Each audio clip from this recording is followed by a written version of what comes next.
Welcome back to this Magnolia Media Debate Update. That's tough to say 3 times fast. At any rate, last night's debate was not exactly what we on the left had been hoping for. Joe Biden was a bit doddering. He seemed a bit out of it the first 10 or 15 minutes of the debate. But as he became more engaged, he was able to get under Trump's skin, as Trump did what he always does, become a fire hose for lies, misinformation, and conspiracy theories.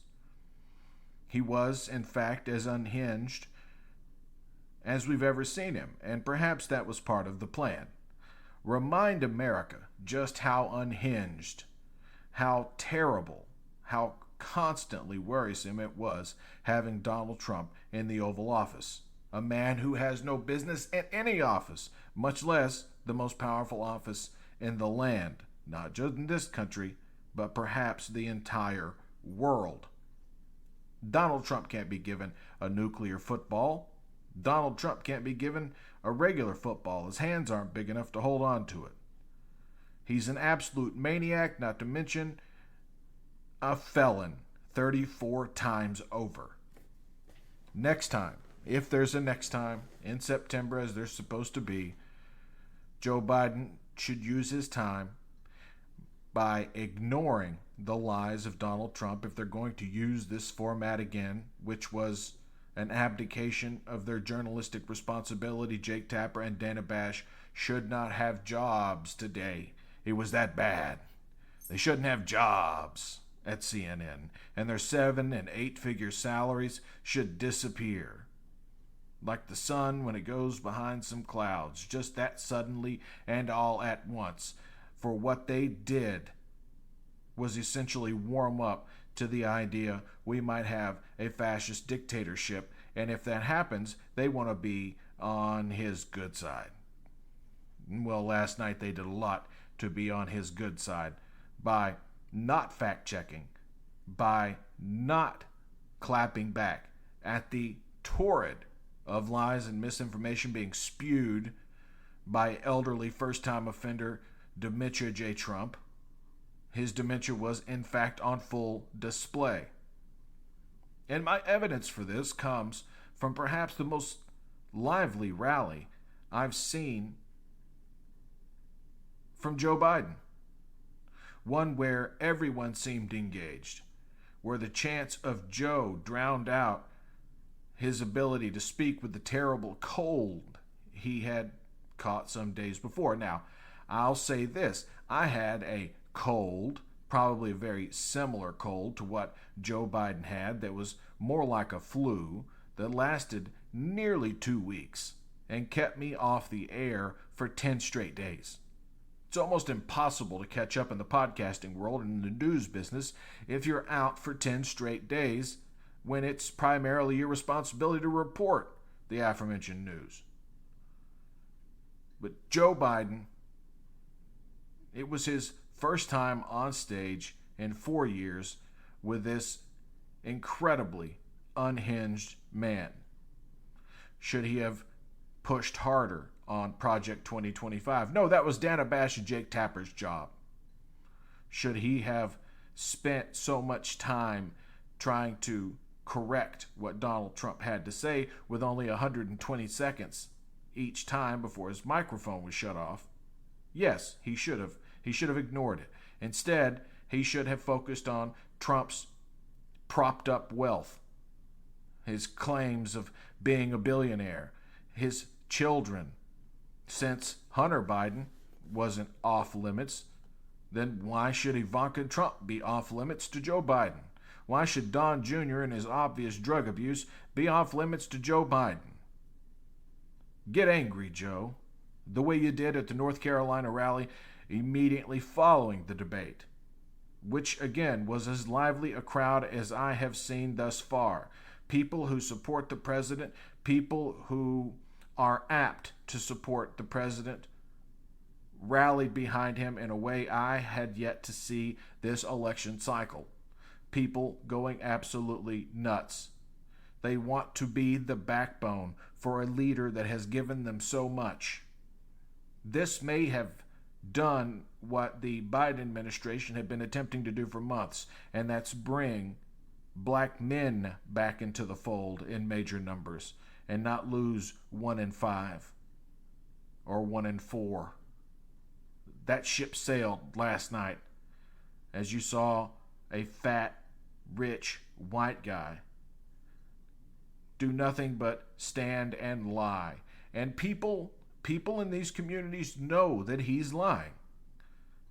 They know because they're making more money now. They're making more money even relative to inflation. The stock market is at an all-time high. Even after last night's debate, the stock market futures for this morning were shaky at best because the idea of a Trump presidency scares investors. They don't want the promised 10% tax on everything you purchase. Talk about inflation, immediately add 10% to whatever the inflationary number is currently, which I believe is about 3.4%, which is still a percent, 1.4% too high.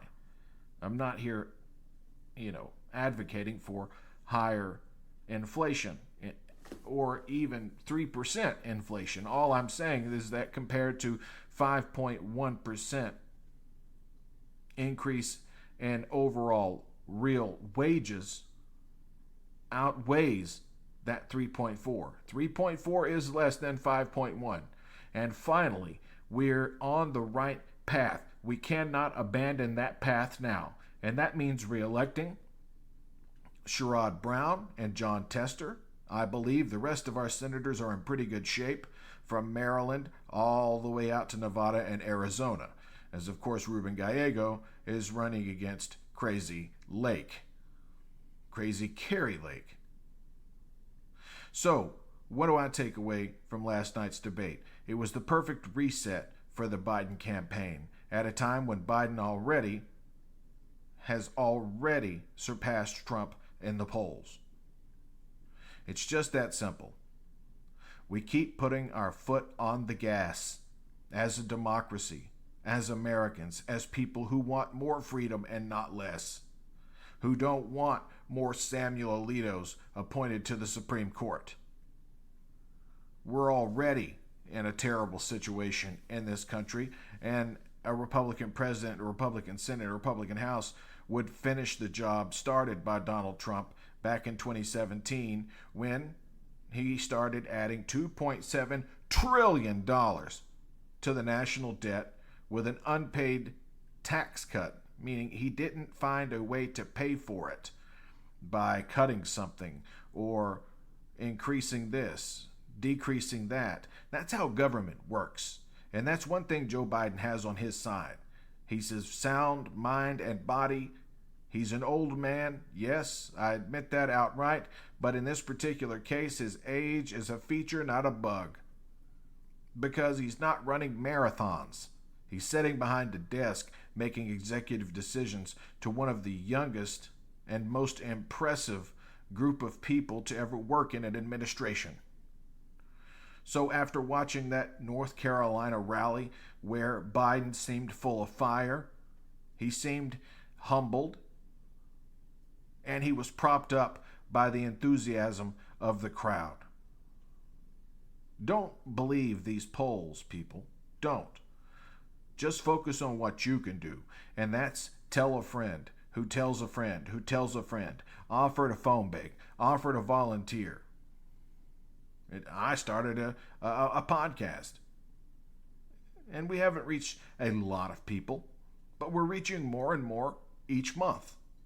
And as we get closer and closer to Election Day, we're going to do our best to bring you interviews from Democratic lawmakers in the South, from right here in Tennessee, primarily if we can. Of course, we'd still love to get Gloria Johnson on the program.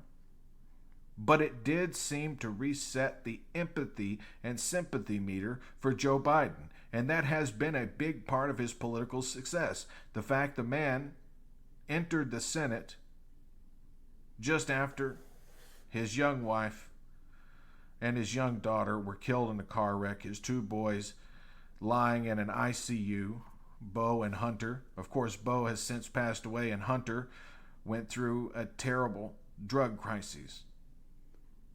Fortunately, he came out the other side, despite the fact he has 3 felony convictions hanging around his neck, but they're sure to be overturned on, if nothing else, selective prosecution. Not to mention his very unique take on the Fifth Amendment and the Second Amendment. It was brought to my attention, ironically, by a pharmacist who had been following the Hunter Biden fiasco closely. I hadn't been giving it the time of day because it doesn't matter, because Hunter Biden doesn't work in the damn government. It has nothing to do with government. It has nothing to do with President Biden on a professional level. It's a personal issue. It's a family issue, and it should be treated thus. It's not headline news like the debate. And yes, again, Biden struggled while Trump lied and lied and lied.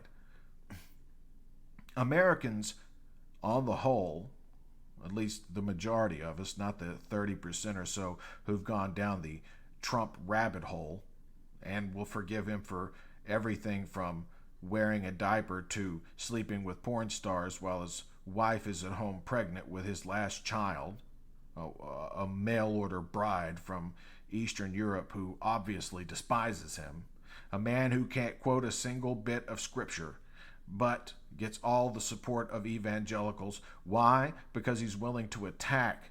He's willing to attack for them, attack women, attack people of color, attack migrants, attack people who have been here for a generation, attack American citizens who happen to be of Hispanic origin. And that's something that concerns me with 35% of Latino men voting Republican. Do they not understand that in Trump's 2025 agenda, he wants to stop and frisk anyone who's brown, ask for the papers of anyone who is not clearly white.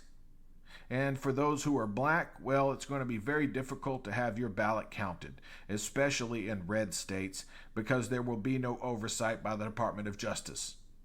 There will be no enforcement of the Voting Rights Act or the Civil Rights Act, because that's federal legislation, and the states who want to suppress black votes, Texas, Florida, we're talking to you, Georgia, which recently flipped, North Carolina, those states that have Republican state legislatures, but in some cases Democratic governors, want to do all they can to suppress the vote of African Americans, of Hispanic people.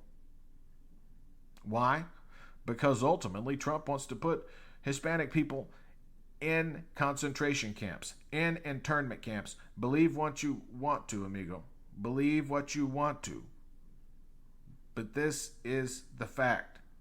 Your children will be less safe if Donald Trump is elected president, because he gives these right-wing extremists, these people who harbor racist feelings, license to go out and speak freely and be themselves in public, which means wearing racist t-shirts with offensive monikers, to adorn their pickup trucks with offensive flags, to yell racial slurs at people on the street as they drive by, because that's what cowards do. Trump is creating, or has unleashed, a group of cowards on the American body politic. That's what he is. A monster who's done nothing but sow division. As we have a president who passed a bipartisan infrastructure bill, who passed the Bipartisan PAC Act, which, got health care for veterans that they had been denied for, 2 decades, including first responders to 9/11, people eaten up with cancers for which they could get no treatment. The same type of burn pits in Iraq that gave Beau Biden a brain tumor.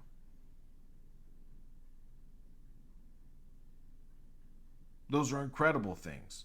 A bipartisan deal to provide money to Israel, $61 billion in aid to Ukraine to continue fighting for democracy in Eastern Europe and attempting to crush Russia in the process. And that means crushing Vladimir Putin. Putin, who likes to flex a muscle here or there and pretend he's going to do something dramatic when we know he's not, because he values his own life too much. And he's more or less trapped in either Russia, China, or North Korea. Very few places for that madman to go. So, considering all of that,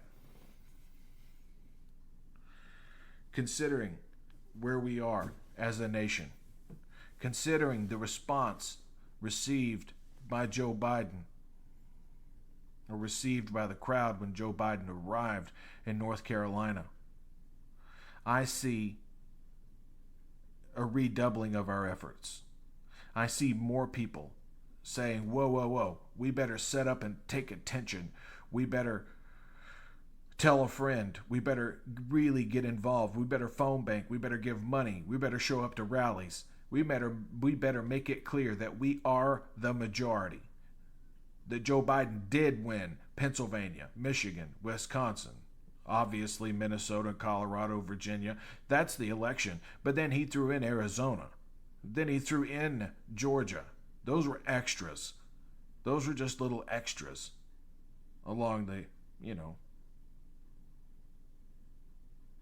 And that's what we have to focus on. We have to focus on protecting Senate seats in Arizona. But does Joe Biden have to win Arizona to become president? Absolutely not. Georgia? No. Doesn't have to win it.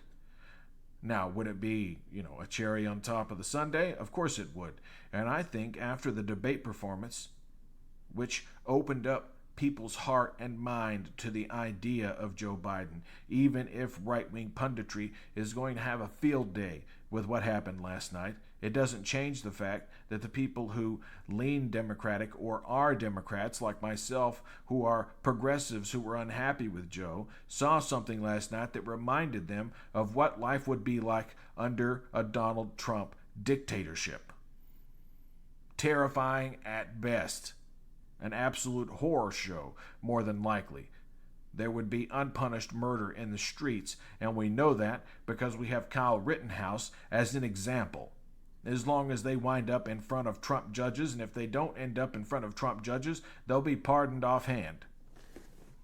He won't even think about it. He won't even think about it. And again, we talk about the economy. Just the idea that last night's debate might have done something good for Donald Trump when it comes to the presidential race, or perhaps it won the presidential race for him. The stock market went wacko. Yeah, it went sideways after weeks and weeks and weeks and months of record after record after record after record. It was shaken because of the 10% tariffs, because of the insane debt that we will incur if the tax cuts that are set to expire in 2025 put into effect in 2017 with a Republican Senate, a Republican House, and a Republican president. They passed a single piece of legislation. Biden passed 7 major pieces of legislation in the same 2-year window when he had control of the Senate and the House. We have to keep control of the Senate. We're going to take control of the House. That's almost certain at this point. Lauren Boebert has fled over to Colorado 4th and won her primary there, so it looks like she'll be back in Congress again. Marjorie Taylor Greene will still be there, and it's excellent. At least we know exactly where they will be when the Department of Justice gets around to investigating them.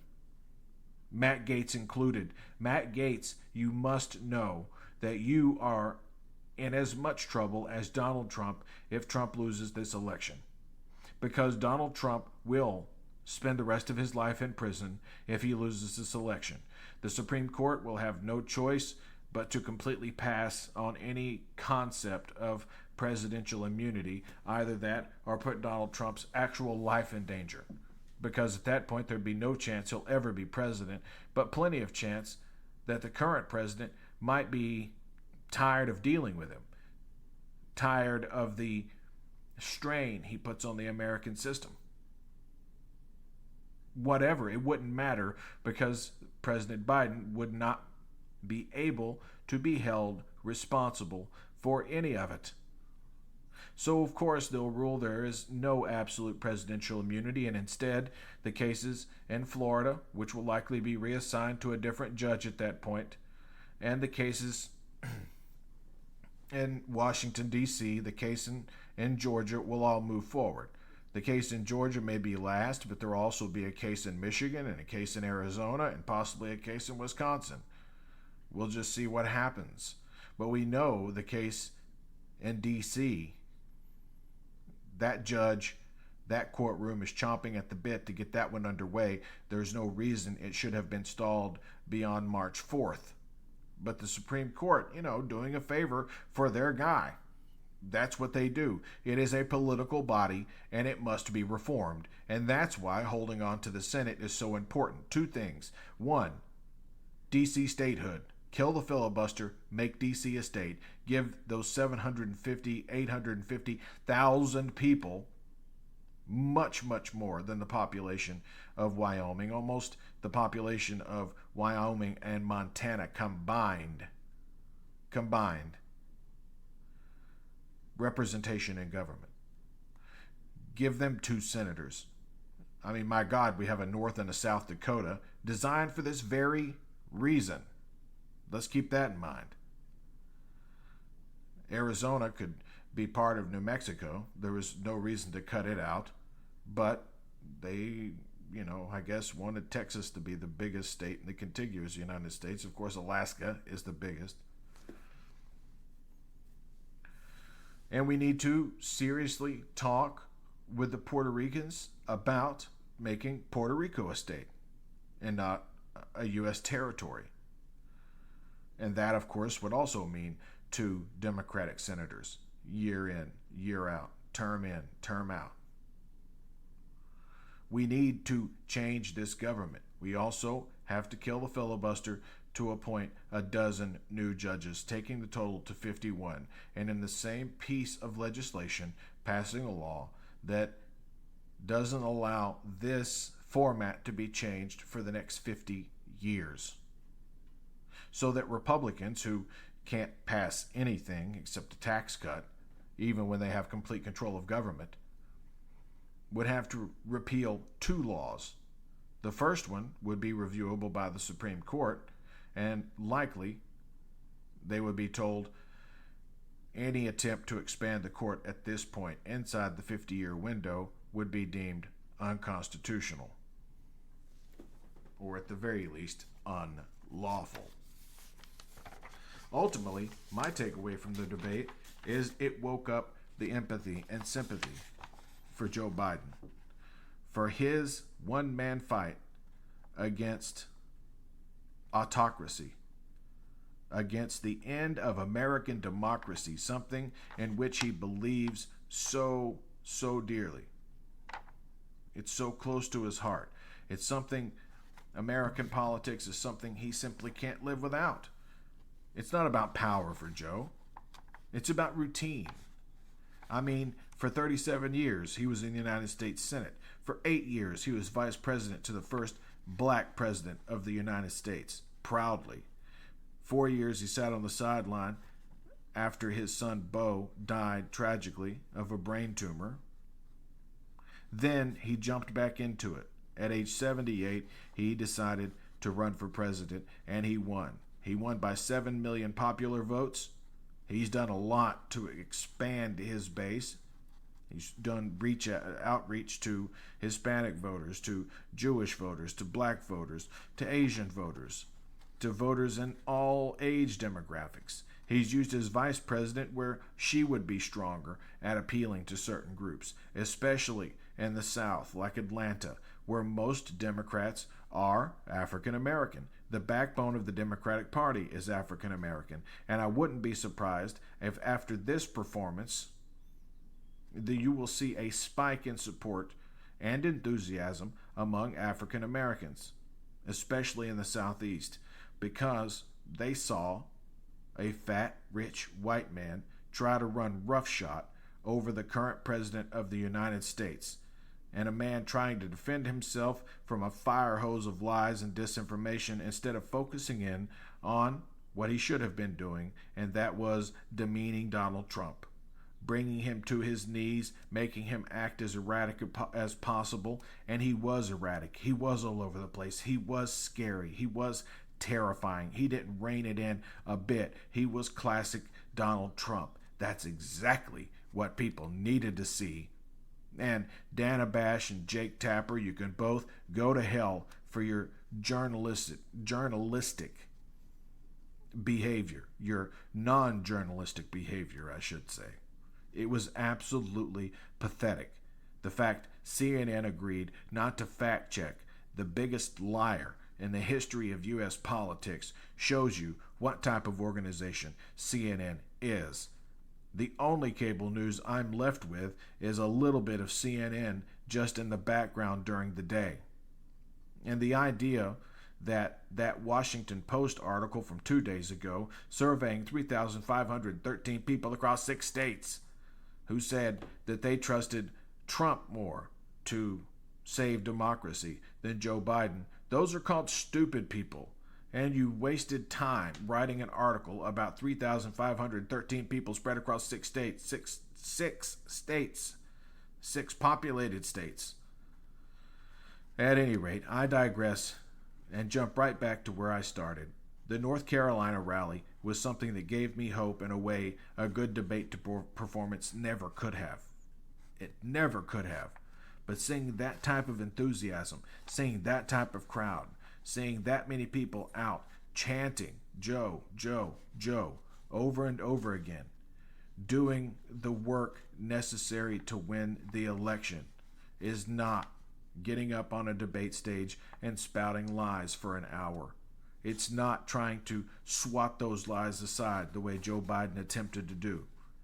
These seem a little doddering and off at first. I already gave you that much. But from there on, it was just a battle by himself against Dana Bash, Jake Tapper, and Dementia J. Trump, elderly first-time offender, and convict Donald Trump. Convict Trump tried to suck up all the air, and he did just that. And when he did it, he reminded us of why we have rejected MAGA candidates up and down the ballot across this country since 2018, 2019, 2020, 2021, 2022.